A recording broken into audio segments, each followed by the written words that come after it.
Mr. Jackson Lee. Now recognize Mr. Goso for 5 minutes. This is for all the witnesses. Recent reports have highlighted the increase in crystal meth seizures, both in Mexico and here in Arizona. Crystal meth is a drug, as you know, that absolutely destroys the users and the addicts. We made progress in restricting the availability of the precursor chemicals in the United States, but the unintended consequences are the development of super labs in Mexico that just produce immense quantities of this drug. In your view, how can we stop the rising threat of meth from making its way onto the streets of Arizona and making this problem larger? Mr. Allen? Well, you might find it surprising from somebody in law enforcement, but demand reduction. I mean, I would say you might find this surprising from somebody in law enforcement, but I think demand reduction is one of the key things that we actually haven't talked about today. It wouldn't get produced and it wouldn't come here if we didn't use it. Mm-hmm. Mr. Coleman? I think that the chemical regulations that were put in place in the United States, restricting pseudo and things like that, have certainly pushed that down. There are some limited chemical regulations in place in Mexico, but not to the extent of what we've done here in the U.S. If we do something like that, maybe Mexico has the same type of results that we had here in the U.S. as far as shrinking that clan lab production. Brigadier General? Congressman, I'd like to piggyback off the drug demand reduction. That is part of our program this year, but because of budget cuts and the way the Department of Defense is looking at that particular program, I'm going to have to cut that. It's one of the most difficult programs to quantify. You can't put drug seizure numbers against it, but when you sit down and you talk to the coalition leaders in the communities where my soldiers and airmen teach, primarily 6th, 7th, and 8th graders, and you talk to the principals of those schools, we are making an impact. It's just very hard to quantify, and unfortunately in this next year's budget, I'm going to have to cut that entire program.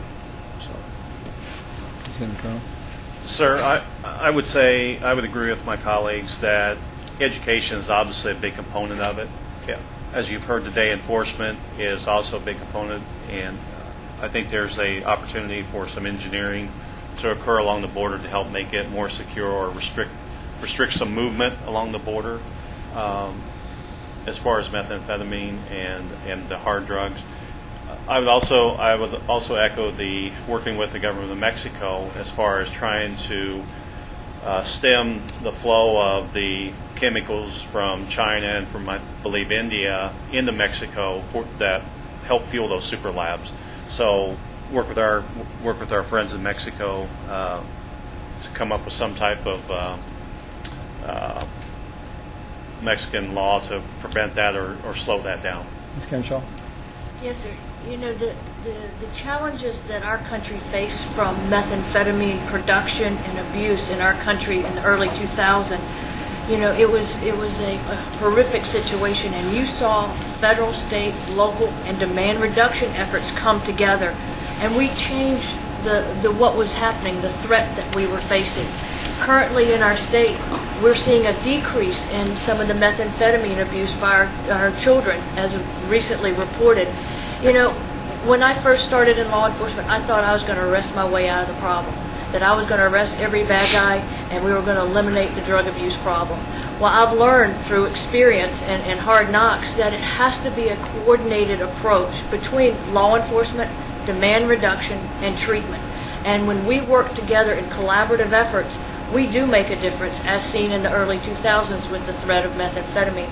We need to continue those efforts, and we need to continue to partner with folks like the National Guard that have already established a program that is well respected in our communities, and we need to keep teaching our children about the dangers of drug abuse. Mr. Nonemaker? I have nothing more to add. Okay. Quick question, I'm running short of time. Give me a grade on the relationship that you see between the United States and Mexico. Quick grade, A to F. B+. B+. I would have to rate mine on a military scale, and I would say that we are gradually improving that relation through the work of U.S. Northern Command, but I really don't have anything to offer in terms of the drug nexus. I have nothing, sir.